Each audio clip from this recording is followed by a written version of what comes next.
ibaratnya satu harinya dulu itu bisa bertahun-tahunnya sekarang.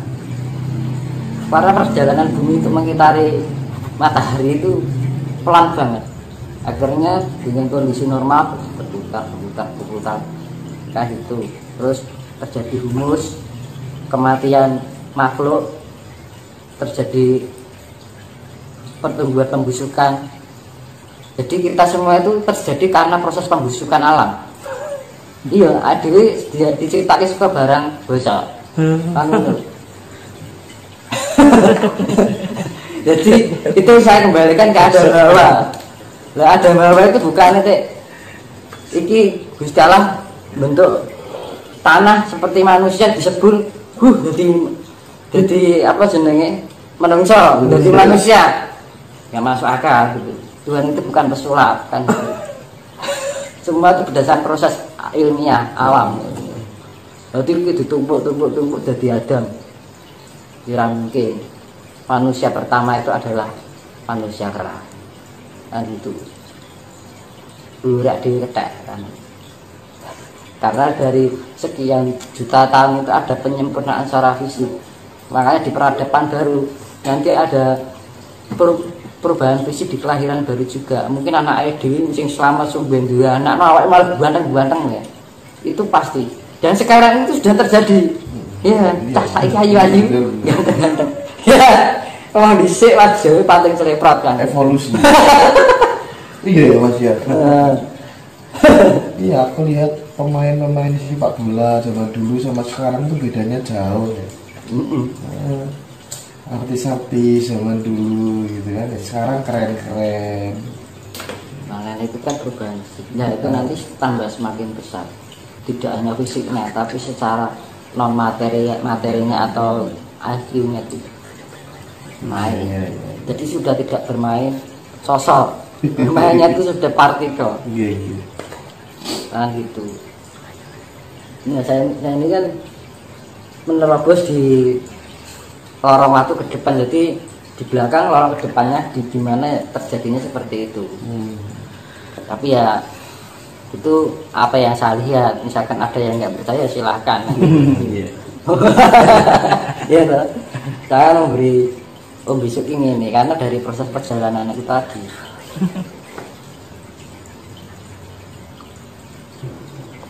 Jadi alasan kenapa Indonesia atau Nusantara ini menjadi pusat mercusuar dunia.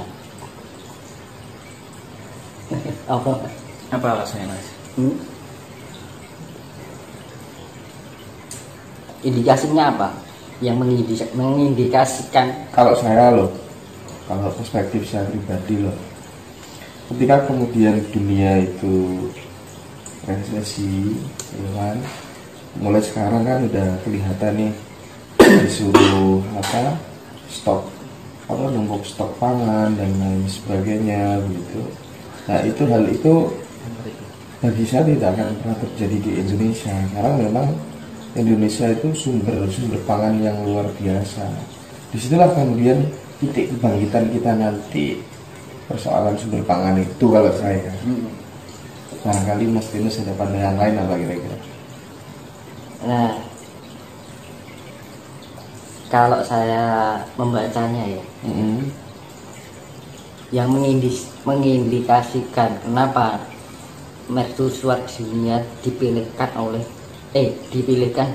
khususnya di tanah Jawa secara umum yang Nusantara.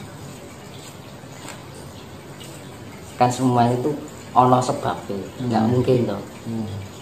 Jadi Jawa atau Nusantara itu adalah pusat kekuatan energi yang ada di bumi.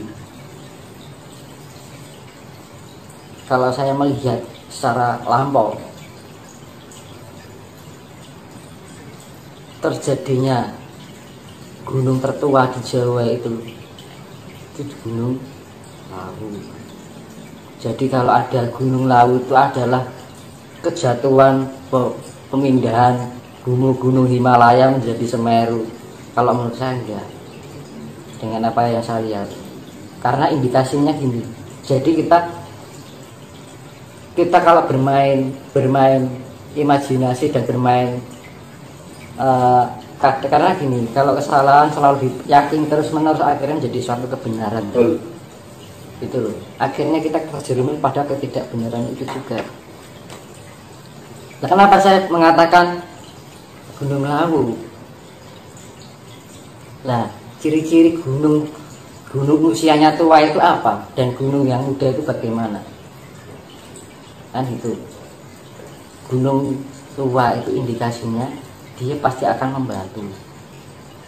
Misalkan di Gunung Purba di Jogja, Gunung Purba itu Gunung Lawu itu Gunung Purba. Manik Moyo itu inti semesta, makanya kan digambarkan ke telur. Sang Hyang Tunggal itu melahirkan ya namanya telur kuningan, putihan karo cangkangnya kan gitu. Ini kalau secara ilmiahnya itu inti mahma yang siwa dewa itu dewa mahma itu dewa siwa. Nah, Semar itu adalah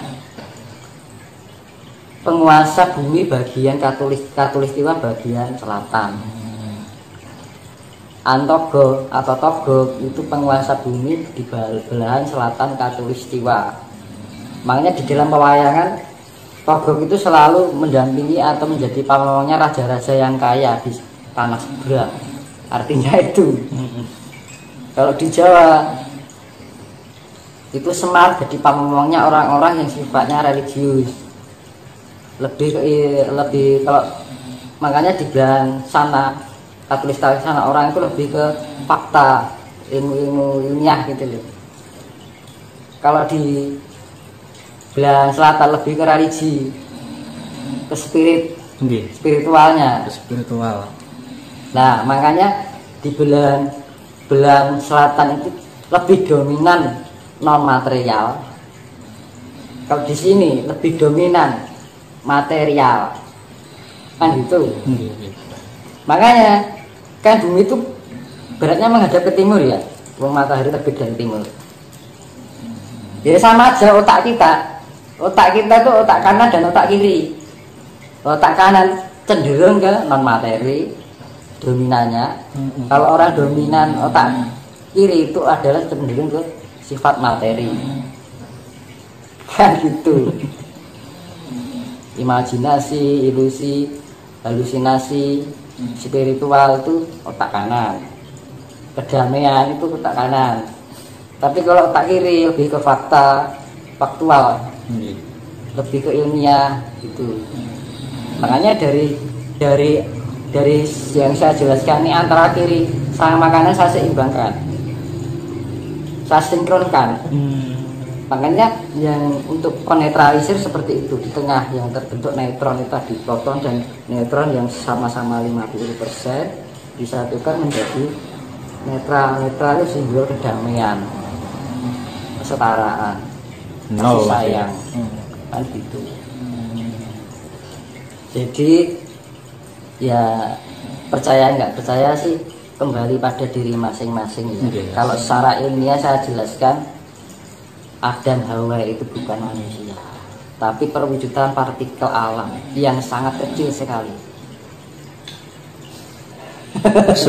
Kalau manusia pertama tadi ya manusia purba itu tadi, karena ada pergantian peradaban siklus terjadi penyempurnaan fisik terus menerus gitu. Sampai pada akhirnya di zaman kala Bedui, darani kala Bedui terjadi kerusakan moral. Berarti komponen ion negatifnya terlalu banyak, akhirnya timbul darani sifat iblis. Akhirnya dikatakan Dajjal itu bahwa sifat iblis yang mendunia, sifat negatif yang terlalu mendunia, menguasai dunia, hampir didominasi oleh sifat negatif, yang positif hanya sekian. Itu akan dimurnikan kembali, reinstall. Kalau sudah di reinstall, di upgrade, dulu sudah pernah kejadian ini, reinstall ulang lagi, dibersihkan dulu, ditinggalkan aplikasi-aplikasi yang bawaan, misalkan HP bawaan aplikasi itu, dan itu akan di upgrade untuk sistem yang lebih modern lah istilahnya.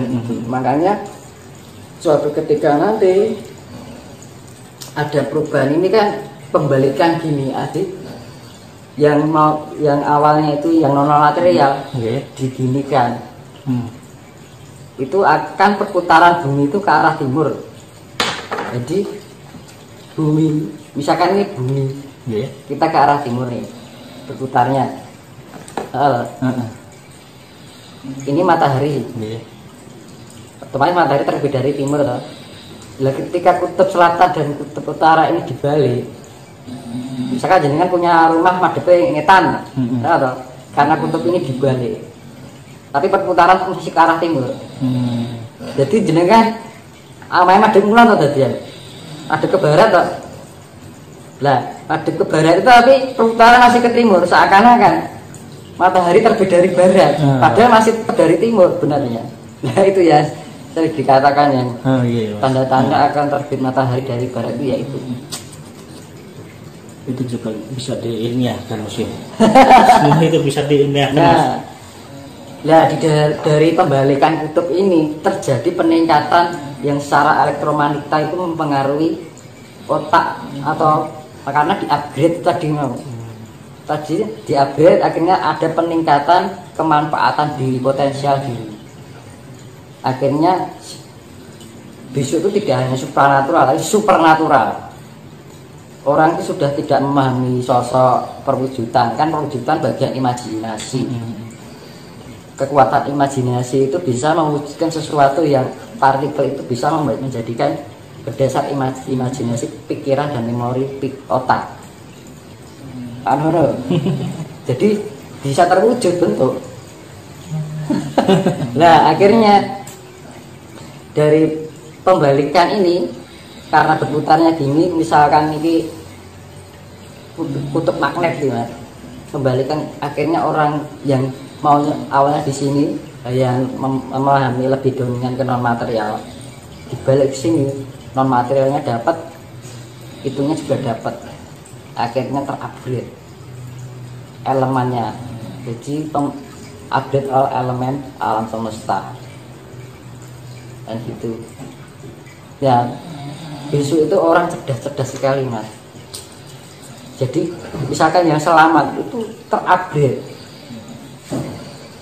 ini aja sudah terjadi kok, belum dibalik aja sudah banyak terjadi orang yang mata batinnya terbuka sejak tahun 2020-2021. Tiba-tiba bisa gini, bisa gitu, terupgrade dengan sendirinya. Itu baru efek kecil. Tapi ada juga yang ternegatifkan. Jadi hanya orang pilihan kan gitu kan. Hanya orang-orang tertentu yang mungkin kandungan genetika dari leluhurnya itu bagus. Jadi istilahnya mendukung gitu loh, dari genetika leluhurnya itu mendukung si anak tadi. Jadi tiba-tiba mempunyai kelebihan yang sebelumnya dia tidak disadari, kayak terbangun di spiritnya. Itu sudah terjadi. Gitu loh. Itu baru efek kecil, belum nanti kalau sudah pembalikan gini efeknya besar sekali. Dan besok ketika banyak orang bisa memahami partikel semesta itu tadi, orang akan pintar mencerdaskan diri,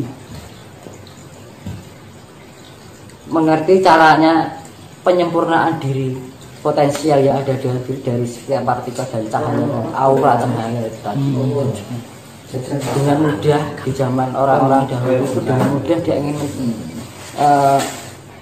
menyempurnakan partikel-partikel dalam bagian tubuh, semua bagian tubuh manusia itu di zaman itu. Makanya di ajaran besok itu ya seperti saya jelaskan di video sebelumnya, akan kembalinya ilmu sangkan parane dumadi, tapi secara metode ilmiah, tapi konsepnya sama. Ilmu sangkan parane dumadi pangluating diyu, kan gitu. Ilmu suatu pengetahuan sangkan parane dumadi itu kan dari awal berangkat dumadi kembali ke asal, pangruating diyu itu penyempurnaan diri agar kita menjadi hal yang sifatnya kotor dalam tubuh kita itu menjadi sempurna lagi. Nah tadi makanya saya jelaskan tadi yang untuk pemurnian itu yang dimurnikan ada dua sifat, yaitu non material dan